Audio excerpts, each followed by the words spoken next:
Everyone. Welcome to the third phase Instagram Live, where today my guest will be Carla Aston.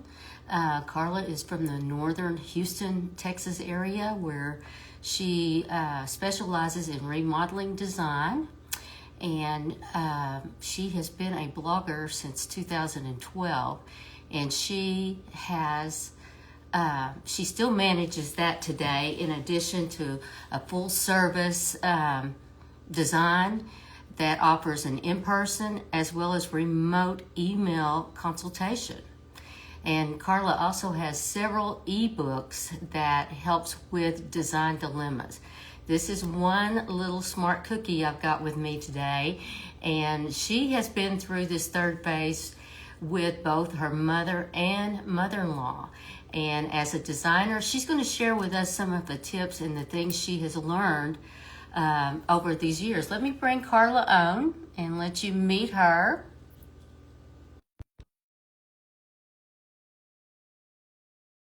Hey, Carla, are you here? Hmm. There you are. Hey there. How are you? I am great. How are you today? I'm good. How are you, I Lori? I am very, very good.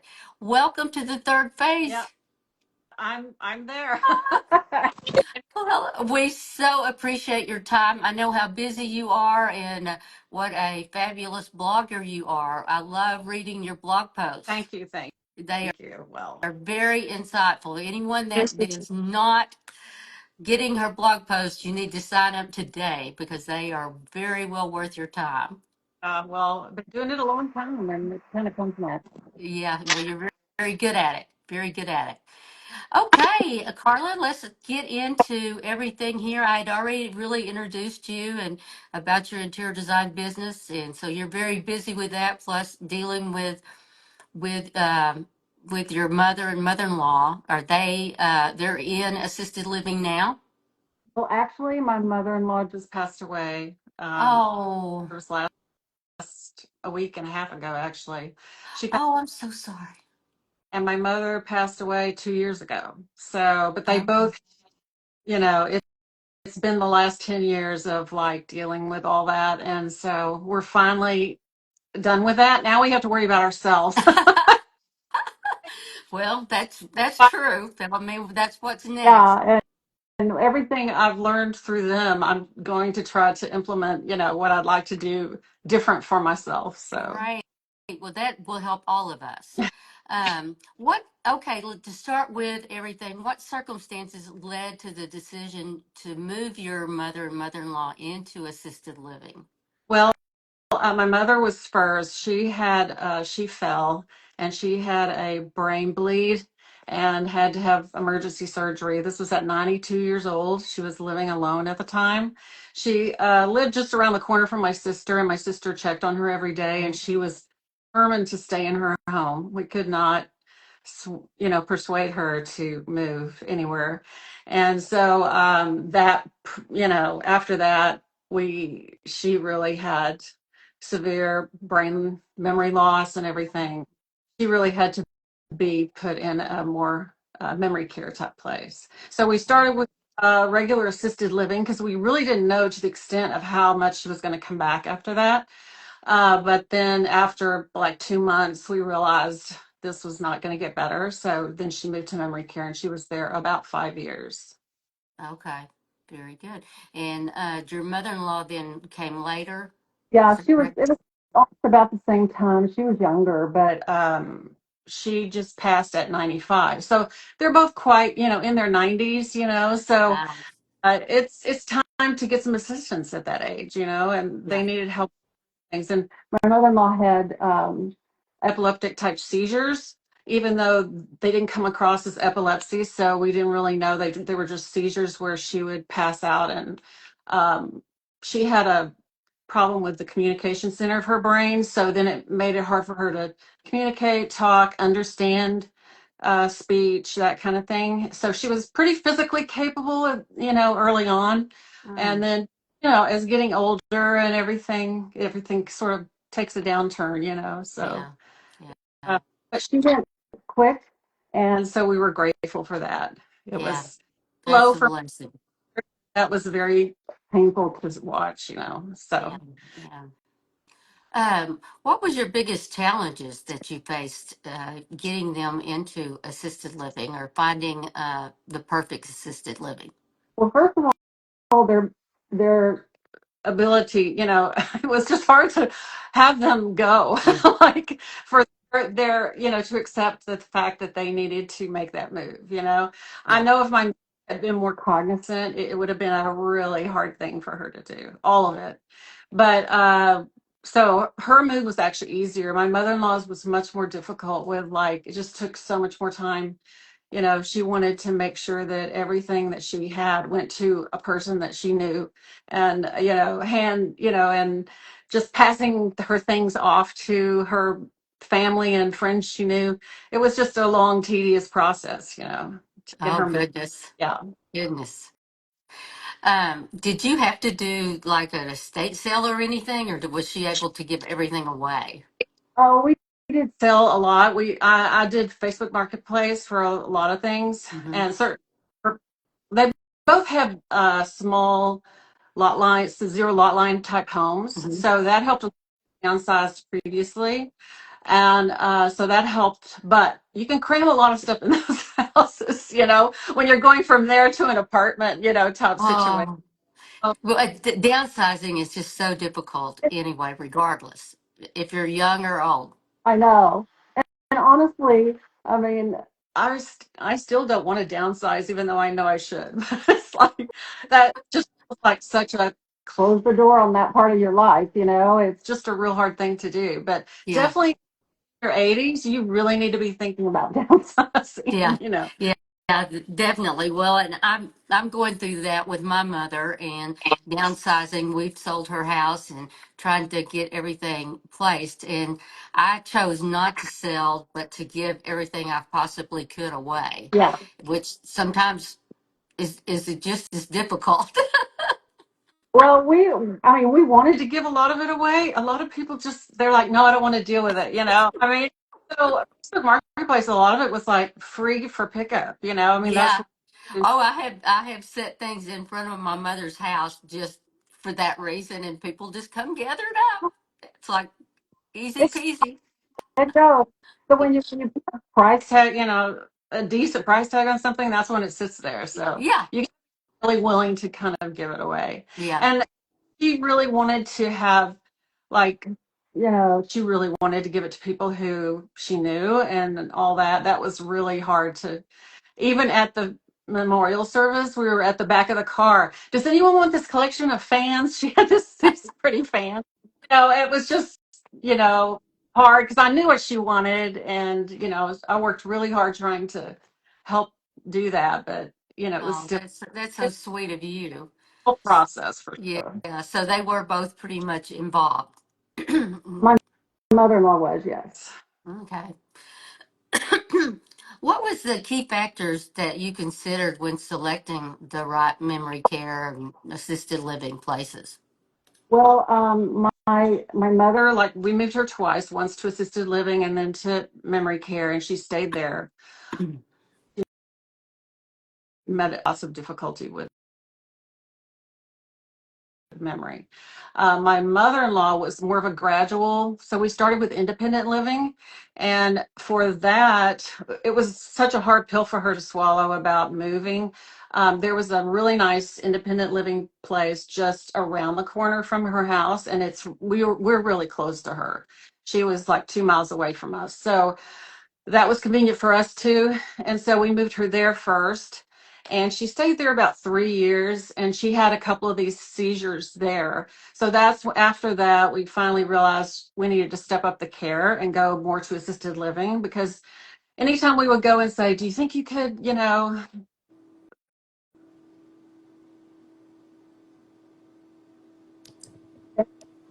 so then she moved to assisted living and she wanted to go away to somewhere different with my brother-in-law and be by them for a while.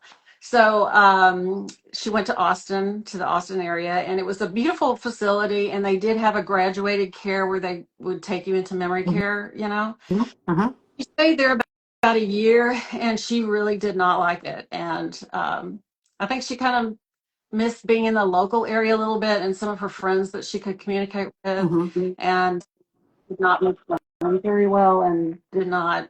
It was right after COVID too. I mean, it was really because they were really cut down on activities and things that would get them out and where they could meet people and everything. They were just putting them in the dining halls again. I mean, they really isolated seniors in those places during that It time. was really bad. The COVID was a hard time for the elderly. It was really.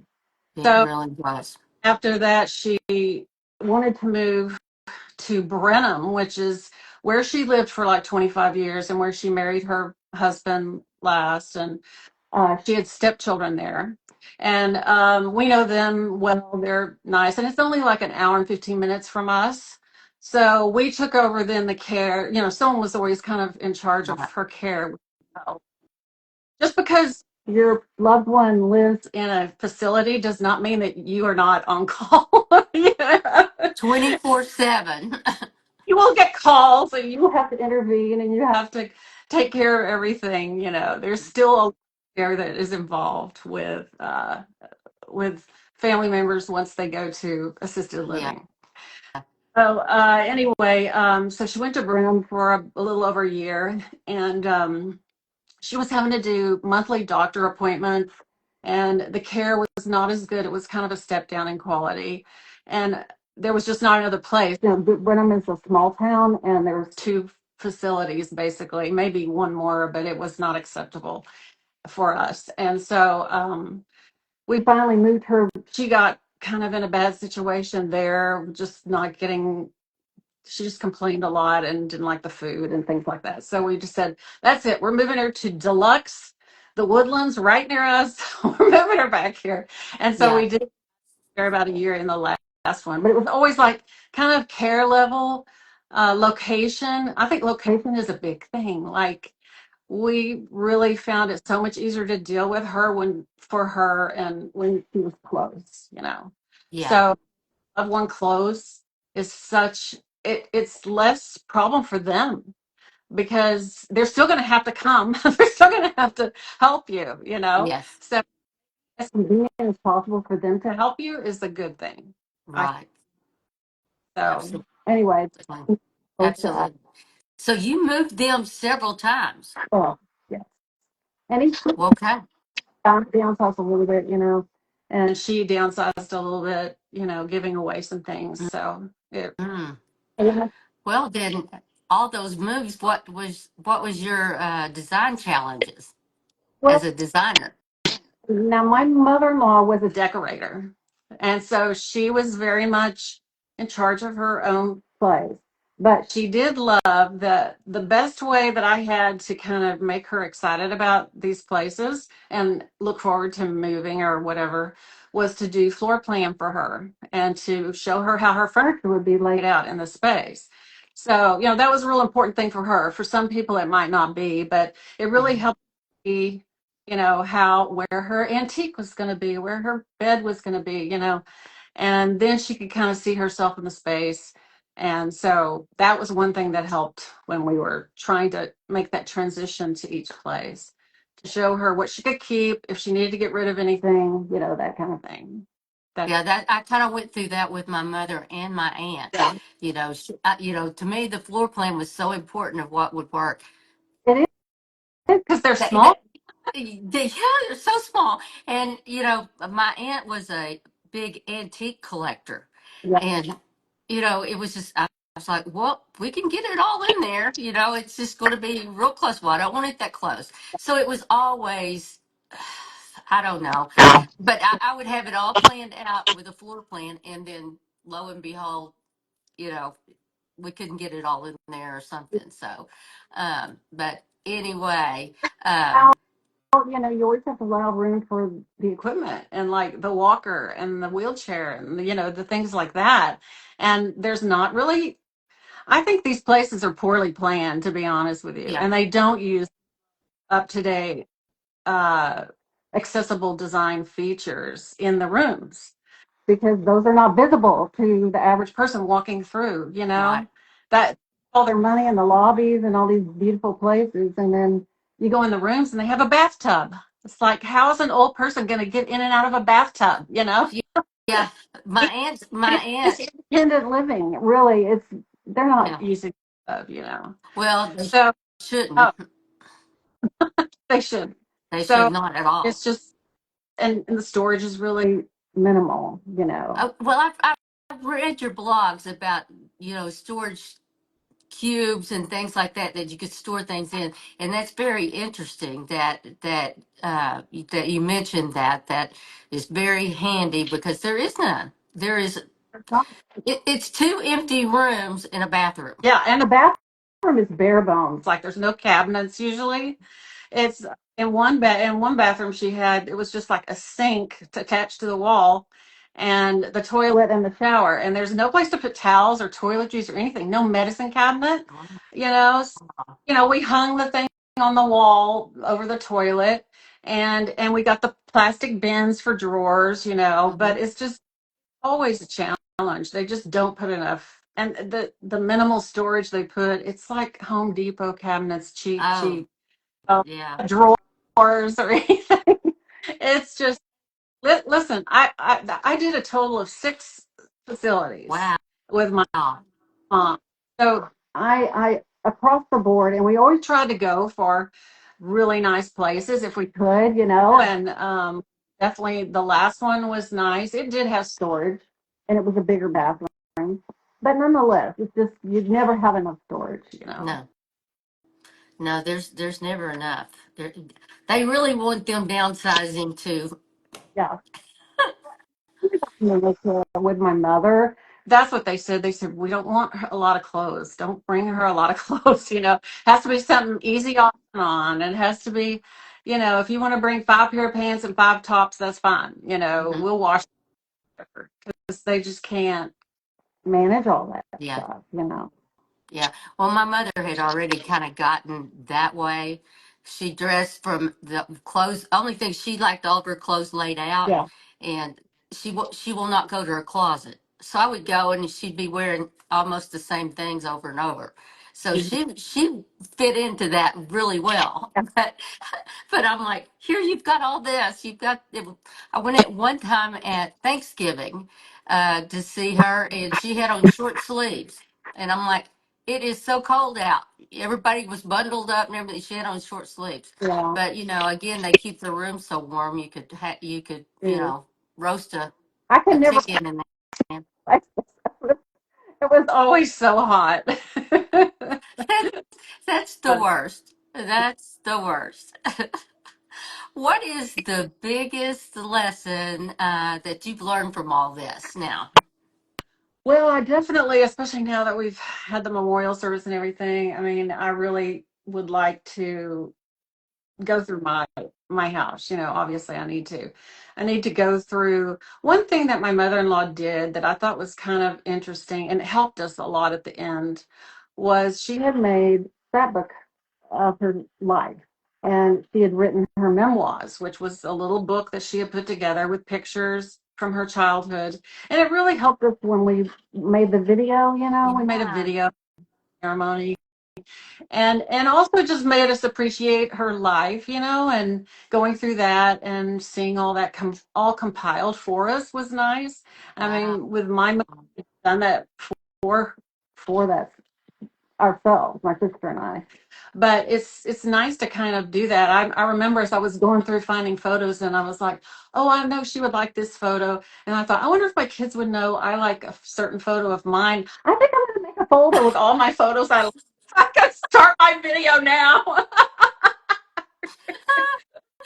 I totally get it. Home video. Yeah. Yeah. Oh goodness. So so you would think your biggest lesson would be the downsizing before you get to that phase. And well, just make it as easy as possible for your loved ones. That's But good. I'm not a minimalist and I don't want to live like a minimalist now. Like, and I have a hard time like balancing that. Like, I feel like my house is where I want it to be and where I've wanted it to be for so long, and it's just now there. Like, I don't want to give it all up. I just to wait to die, you know? So I feel like people preaching that don't really, haven't spent a lifetime, really collecting and not having things, you Right. know? So, I mean, if you've had a lot of stuff all your life and then you want to let go, that's fine. But I'm sort of just now here, and so I kind of want to keep it another 10 years, you know? I'll let your kids Yeah. deal with it. You had to let them.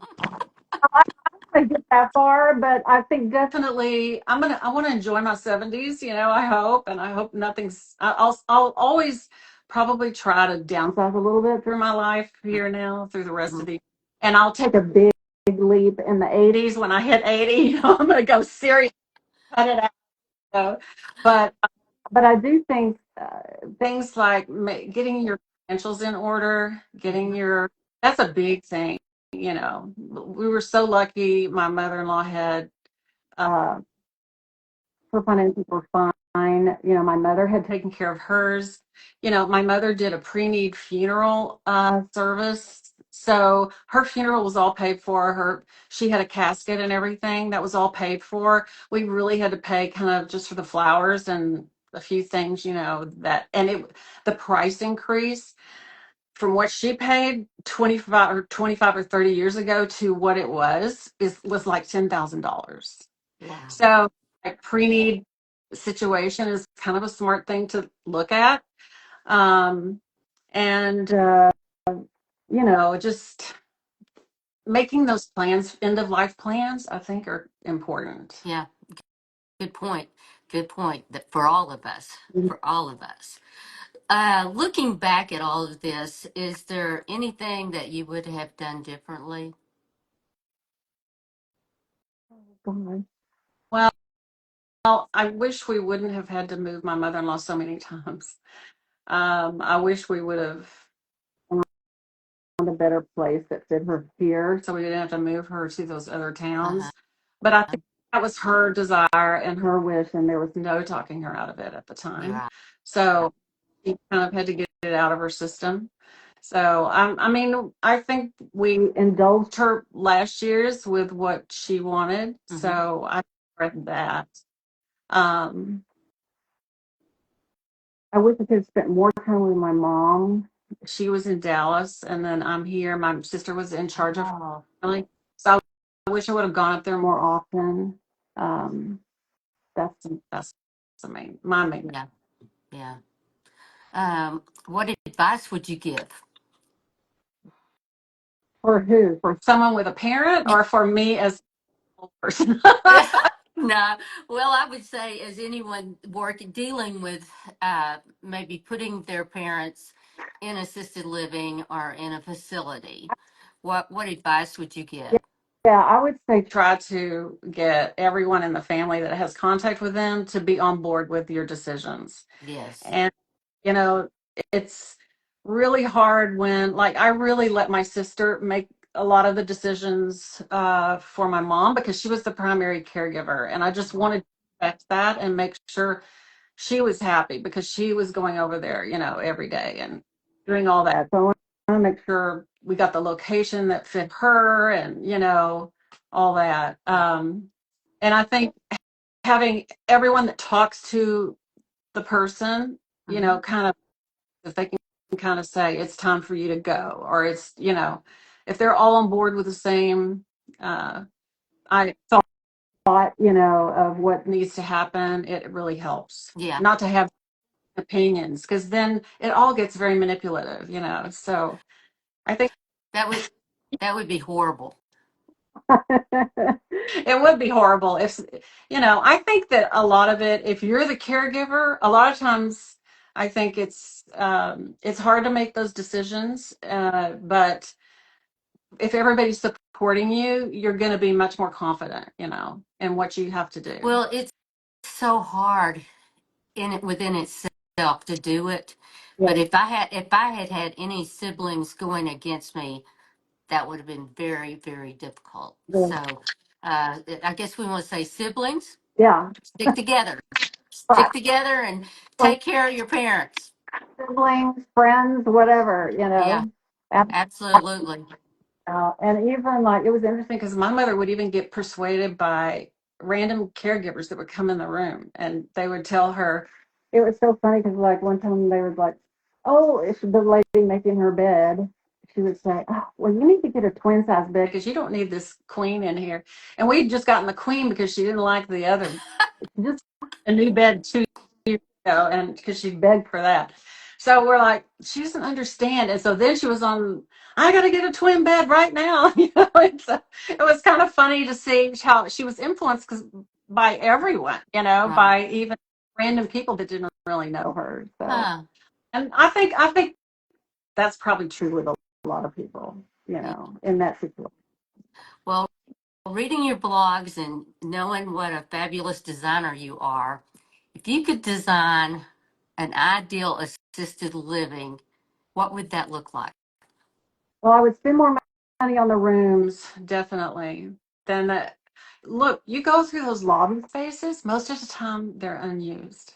They're like you're walking through and no one's sitting out there in the beautiful lobby that they've spent all their money on. They're in there, they stay in their rooms a lot. Mm-hmm. And if they're going out, they go out to the dining hall. That's a good place to, and spend money on the chef Yeah. and really good food. I mean, the food is one of the biggest complaints in every single place. Yeah. And see, with everyone, I mean, all the people have problems with the food. So Oh, it's kind of funny because a lot of them, they would have this fabulous shelf they would tell us about when you go in and you meet with them and everything. And then 2 months in, they fired, the chef has left, and there's some cook that worked in the back that's now the head chef. So you're like, well, that's not the reason why we came here, yeah. but you know. Yeah.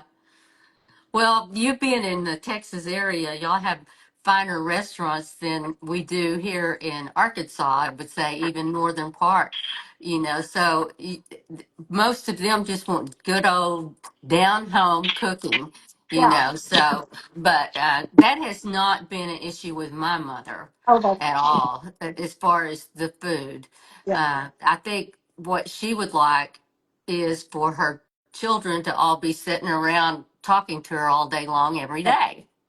That we should not have a life, we should not work, we should not do anything but hang out with her. Right. Is your mom in a facility now?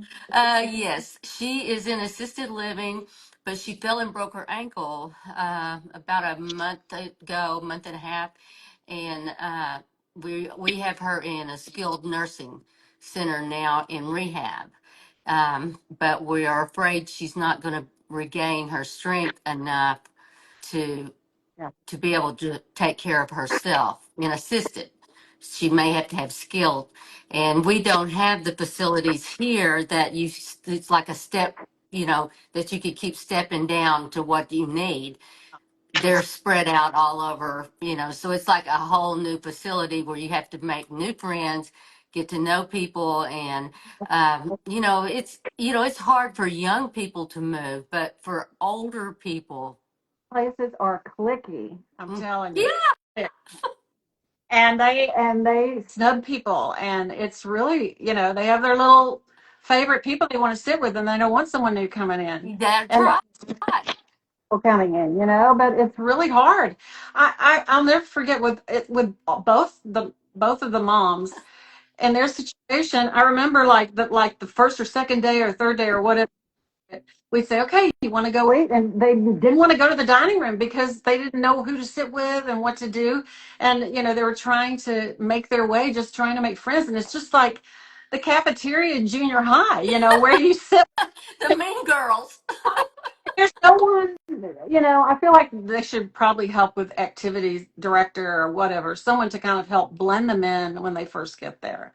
Now There's so much they do, to be improved upon, I think, in all those facilities. Not that they don't do a great job. And, good heavens, it's a tough job. well. Okay. There's so many different personalities. Oh, yeah. It's a tough job. And I wouldn't want to do that job myself. So I don't feel comfortable criticizing too much, but I do think that they could help, get people adjusted maybe a little bit better. That Yeah, could be a good thing to work yeah. on. Very good. Well, Carla, I so appreciate you being here with me today and being I, part of the third phase and sharing your wonderful tips. And like I said, anyone watching, if you have not read her blogs, you definitely want to sign up for them. I thoroughly enjoy them. well, thank you. And it's been really nice talking to you. And we can only hope that we'll be better at this, right? When we get, Well, that's what we're hoping, try to lift each other up and share and talk about. It's just something that hasn't been talked about, no, dealing with this. And it's so hard anyway that I just feel very passionate about helping each other, yeah. help us all help each other deal with this phase because it's, if you don't laugh, you'll cry. So, It's like nothing that you ever plan to go through. Like you just don't think about, oh, am I going to have to know about sundowning? Oh my uh-huh. God. Thank goodness I learned what that was. Yes.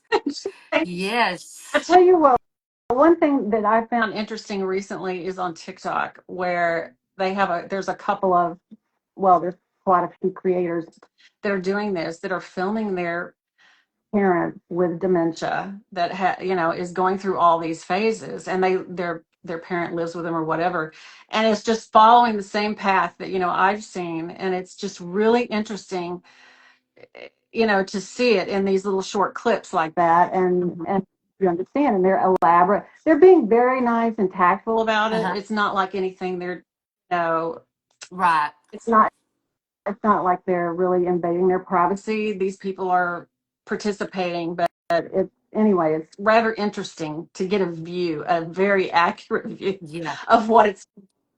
Yeah. The sundowners is very difficult. I've dealt with that with my brother and my aunt and my mother. I'll have 15 calls at night, you know, asking me the same thing or, telling me the same thing or something. So it's very difficult. Yeah. It's a difficult phase. Well, thank you so much for being here, Carla. And I look forward to, are you going to be at High Point? Yes, I will. All right. Great. I'll look forward to seeing you there. Okay. Yes. Yes. I'm planning on it. Again, I'm dealing with my mom, my Yeah. grandkids, all the phases. I'm doing it all. So, You got but my plan you're is, in the sandwich. yeah, that's a good point. I'm in the sandwich right now, the sandwich for sure. For sure. Well, thank you. And everyone, if you're not on my Facebook group, please join. If you have any questions for Carla, put them in there and we'll get them answered. So that is at Lori Carpenter Designs. So be sure and check it out. And of course, the third phase, the Facebook group is called the third phase. So everyone join. Talk to you later, Carla. Bye bye. Bye, Lori. Enjoyed it. Bye Thank bye. you.